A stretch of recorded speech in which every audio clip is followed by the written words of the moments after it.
In the last video, you saw how to use a location listener to track the distance traveled by the user. So in this video, what I want to show you is like once you have the listener working and you have the service method which returns the distance traveled. So how do you call the service from the main activity class? Okay, so the idea is to bind the activity to the service class to get the data. So how do you do that? In order to bind a activity to a service, you need to use a service connection object. Okay, so you need to create a service connection. You need to implement its methods, which Android will automatically do for you once you say new service connection. And what happens is, so when the service gets connected, you are provided a binder parameter. Okay, and use this parameter to get the binder object. So what is the binder object in our case? So if you go to the distance traveled service class, you will see that we had created a distance travel binder, right? In order to bind the service to the listener, right? Actually, this is needed, like I mentioned in the last video.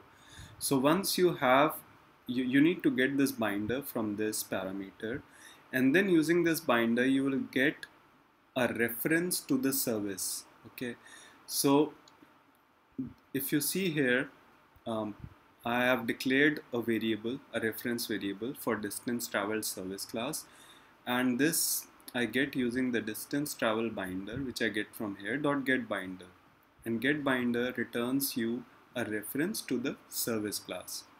Okay, and I created a bound variable also, a boolean variable, and initially it's false.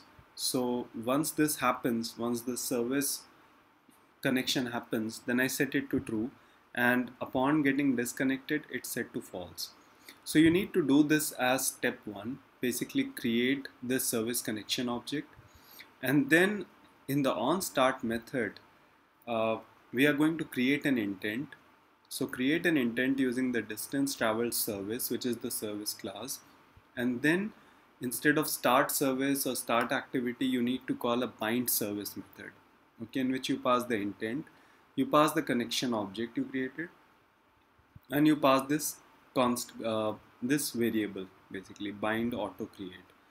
Okay, and similarly in the onStop method, you just unbind the service and set bound to false. So these are the basic steps to bind an activity to a service class.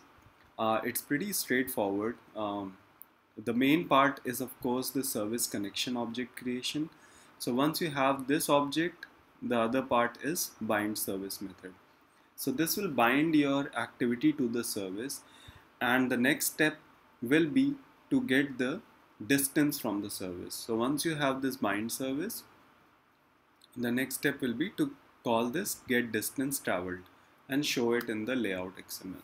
So we'll take a look at that in the next video. For now, you can go ahead and walk through the code and see if you are able to do the same thing in your app. Okay, take care.